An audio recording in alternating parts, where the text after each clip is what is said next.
अहमद नाम का एक 25 साल का लड़का था जो कि एक प्राइवेट कंपनी में जॉब करता था। वहां पर उसकी मंथली सैलरी 40,000 रुपए थी, जो भारत के अंदर एक अच्छी इनकम मानी जाती है। हालांकि अपनी इस इनकम से अहमद भी काफी खुश था, लेकिन उसके मन में एक डर था कि वो एक प्राइवेट कंपनी के अंदर है और ये कंपनी डिग्री से ज्यादा हुनर को प्रायोरिटी पर रखती है। जहाँ कल को अगर कोई ज्यादा हुनर वाला एम्प्लॉय उनको मिल जाता है तो वो पुराने एम्प्लॉयज को निकालने से पहले ज्यादा नहीं सोचते। इसके अलावा उसके पास कोई भी ऐसा सोर्स नहीं है जहाँ से एक भी रुपया कमा सके वो। अहमद का वहां पर एक दोस्त था सुमित नाम का, जो महीने के 90,000 रुपए कमाता था। सुमित उसी कंपनी के दूसरे डिपार्टमेंट में मैनेजर का रोल संभालता था। सुमित के अंदर एक खास बात यह थी कि उसमें हुनर काफी ज्यादा था और इससे वो हर टाइम काफी कॉन्फिडेंट नजर आता। उसे देखकर ऐसा लगता कि मानो उस पर किसी भी तरह का प्रेशर नहीं है। ऑफिस में सबसे ज्यादा अगर कोई चिल माइंडेड इंसान था तो वो सुमित ही था। अब एक दिन सुमित कॉफी लेने के लिए कैंटीन में जाता है एंड वहां पर वो देखता है कि अहमद किसी गहरी सोच में बैठा हुआ है। सुमित अपनी कॉफी लेकर अहमद के पास ही बैठ जाता है एंड उससे पूछता है कि अहमद, इतनी गहरी सोच में क्यों भाई, कोई प्रॉब्लम हो गई क्या? अहमद बोलता है कि यार सुमित क्या बताऊं, मैं डर में जी रहा हूं। डर? किस बात का डर? सुमित, तुम्हें तो पता ही है इस कंपनी के जो ऑनर हैं वो कितने स्ट्रिक्ट हैं। वो छोटी सी गलती पर भी जॉब तक से निकाल देते हैं एंड गॉड ना करे अगर कभी मुझसे भी कोई गलती हो गई एंड उन्होंने बाकियों की तरह मुझे भी जॉब से निकाल दिया तो मैं तो यार बर्बाद ही हो जाऊंगा, क्योंकि यही इकलौती जॉब है मेरे पास पैसा कमाने के लिए। सुमित ने अहमद को समझाया, अहमद तुमको पता है मैं क्यों इतना कॉन्फिडेंट रहता हूँ? क्यों मुझे तुम ज्यादातर टाइम चिल मोड में ही देखते हो? क्यों सुमित, बताओ मुझे। क्योंकि जिस डर में तुम आज हो इस डर को मैं काफी टाइम पहले बहुत पीछे छोड़ चुका हूँ। मतलब? मैं समझा नहीं। देखो, तुम्हारे डर की मेन वजह क्या है कि ये जॉब तुम्हारा एक लौता इनकम सोर्स है, बट मेरे साथ में ऐसा नहीं है। मैं ऑलरेडी अपने लिए इतने एसेट्स क्रिएट कर चुका हूं कि अब मुझे जॉब सिक्योरिटी की भी टेंशन नहीं है, क्योंकि इन एसेट्स की वजह से अब मेरी मल्टीपल जगहों से इनकम आ रही है। एसेट्स? ये क्या होता है? अहमद, एसेट्स वो चीजें होती हैं जो तुमको पैसा कमा कर देती हैं। जैसे तुम्हारे केस में तुम्हारी ये नौकरी, बट प्रॉब्लम यह है कि तुम्हारे पास सिर्फ यही एक एसेट है। नहीं नहीं नहीं नहीं, अगर ऐसा है तो मेरे पास एक और एसेट है, मेरा बैंक अकाउंट, क्योंकि वहां पर मेरा पैसा हर साल 4% से ग्रो हो रहा है, वो भी मेरी बिना इन्वॉल्वमेंट के। ये है ना मेरे लिए एसेट। अहमद, ऐसा तुमको लग रहा है, बट अगर तुमने अपना बचा हुआ सारा का सारा पैसा बैंक में रख रखा है तो वो तुम्हारे लिए एक एसेट नहीं, एक लायबिलिटी है जो तुम्हारा लॉस करा रही है। वो कैसे? देखो, एक सिंपल सी कैलकुलेशन से मैं समझाता हूँ तुमको। तुम्हारा बैंक तुमको हर साल 4% इंटरेस्ट दे रहा है, यानी अगर तुम्हारे बैंक अकाउंट में 1 लाख रुपए हैं तो 1 साल के बाद तुमको उन पर 4,000 रुपए मिलेंगे। बट इधर अगर तुम महंगाई को देखो तो यहाँ पर हर साल 7 से लेकर 9% तक का जंप आ रहा है। यानी इस साल अगर तुम्हारे राशन पानी और जरूरत की चीजों की कीमत अगर 1 लाख रुपए है तो अगले साल तुमको इतने ही राशन पानी और जरूरत की चीजों के लिए लगभग 1,08,000 रुपए चाहिए होंगे। तो अब तुम समझो, इनडायरेक्टली तुम्हारे बैंक के अंदर उन पैसों की वैल्यू बढ़ नहीं रही, उल्टा कम होती जा रही है। हाँ, ये तो मैंने सोचा ही नहीं। लेकिन अब तुम ही बताओ सुमित, मैं और कौन कौन से एसेट्स क्रिएट करूं जिससे मुझे भी तुम्हारी तरह अलग अलग जगहों से रेगुलर इनकम आती रहे। देखो, मैं तुमको वो एसेट्स बता देता हूं जो मैंने खुद के लिए बनाए हुए हैं। इन्हीं में से तुम डिसाइड कर सकते हो कि तुम्हारे लिए कौन सा बेस्ट है।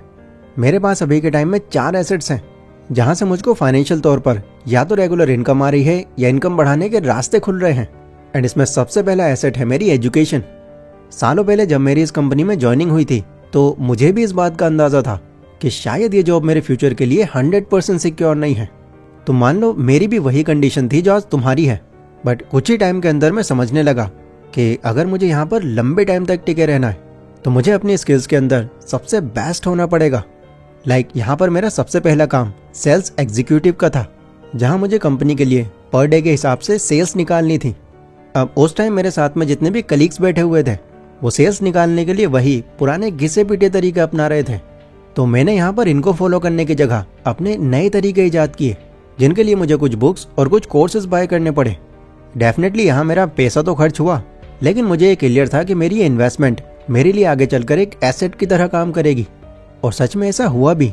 उन बुक्स और कोर्सेज को अच्छे से सीख लेने के बाद मैं ह्यूमन साइकोलॉजी से लेकर persuasion, story telling, empathy, negotiation, इन सब चीजों को इतनी सफाई से यूज करने लगा कि सामने वाले के पास कोई रीजन ही नहीं बचता था कि वो क्यों हमारा प्रोडक्ट ना खरीदे। एंड इसी के चलते मैं अपने बाकी सारे कलीग से कई ज्यादा सेल्स निकाल पाता था।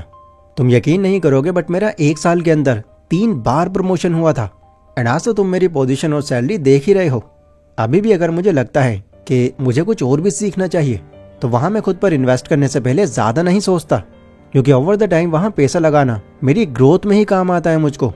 सो ये था मेरा पहला एसेट। अगला एसेट जो मुझे पैसा बना कर देता है वो है घोस्ट रेंटिंग। अहमद ने हैरान होकर पूछा, क्या तुम भूतों से किराया लेते हो? अरे नहीं, मैं समझाता हूँ तुमको ये क्या है।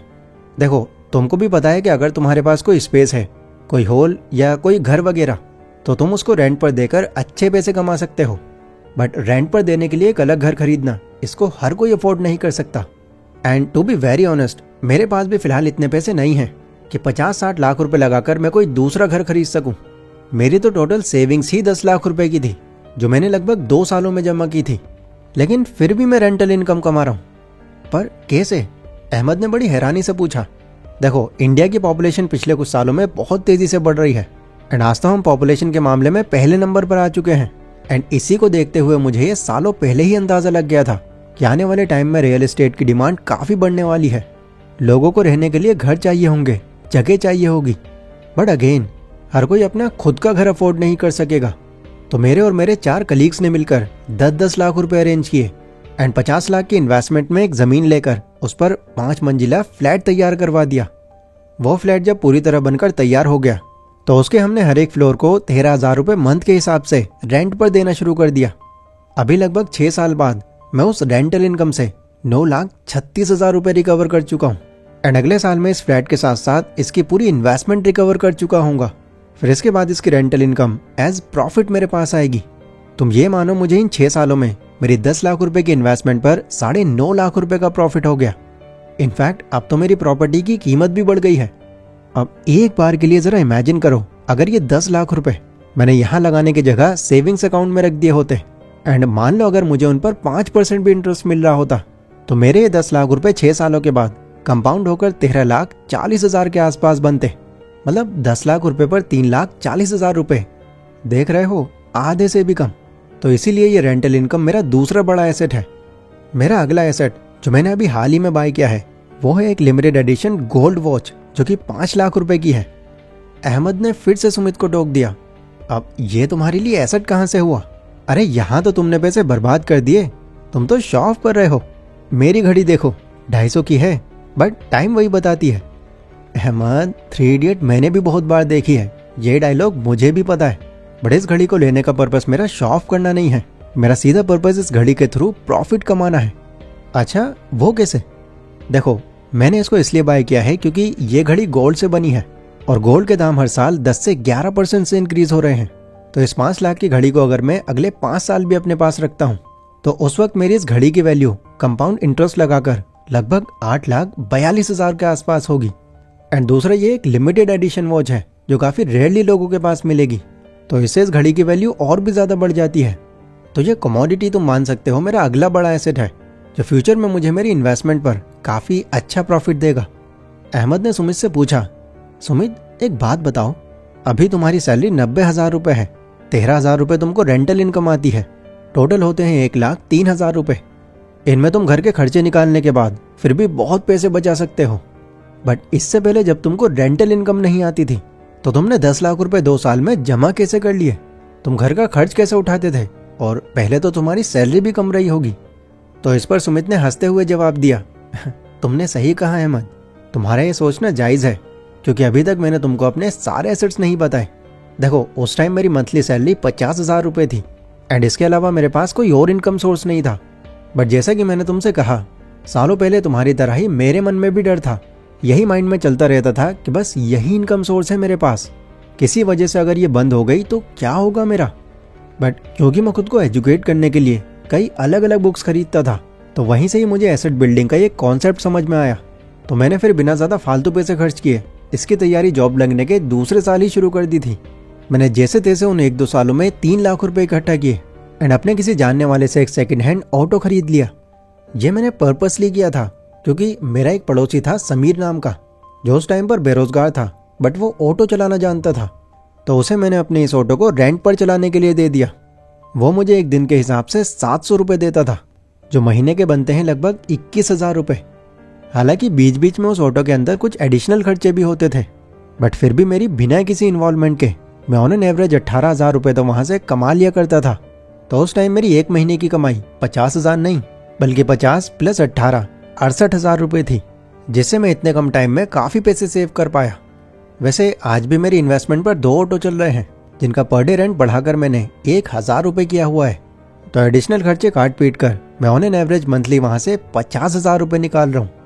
अब ओवरऑल इन सब एसेट्स का अगर मैं निचोड़ निकालूं तो मंथली कमाई मेरी 90,000 नहीं बल्कि 2 लाख के आसपास है, और वो भी अलग अलग जगहों से। एंड आगे ये कमाई और भी ज़्यादा बढ़ने वाली है। इसी वजह से मैं तुमको इतना चिल दिखाई देता हूँ, क्योंकि देखो अगर हमारे माइंड में ये होता है कि हम फाइनेंशियली बहुत अच्छा कर रहे हैं तो आधे से ज़्यादा स्ट्रेस तो हमारा ये सोच सोच कर ही ख़त्म हो जाता है। ये सब सुनकर अहमद की मानो आंखें खुल गईं। उसने भी खुद से ये प्रॉमिस किया कि मैं भी अब अपने पैसे बर्बाद करने की जगह उनसे एसेट्स क्रिएट करूंगा। दोस्तों आई होप ये वीडियो आपको भी काफ़ी अच्छे से समझ आई होगी एंड पता चला होगा कि पैसे बर्बाद करने की जगह अगर उसको सही जगह में लाकर उससे एसेट्स क्रिएट किए जाएं तो ऐसा करना आपको फाइनेंशियल तौर पर बहुत ही ज़्यादा ग्रो कर सकता है।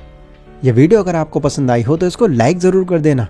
एंड आप भी अगर इसी तरह की 2D एनिमेटेड वीडियोस बनाना सीखकर एक नई स्किल से पैसे कमाना चाहते हो तो इसके कंप्लीट कोर्स का लिंक मैंने डिस्क्रिप्शन में दिया हुआ है, जहां पर आप सिर्फ 399 रुपीज़ में इस तरह की कमाल की वीडियो सिर्फ 20 दिनों में बनाना सीख सकते हो। सो जाओ और ये नई स्किल सीखकर अपने अर्निंग पोटेंशियल को बढ़ाओ।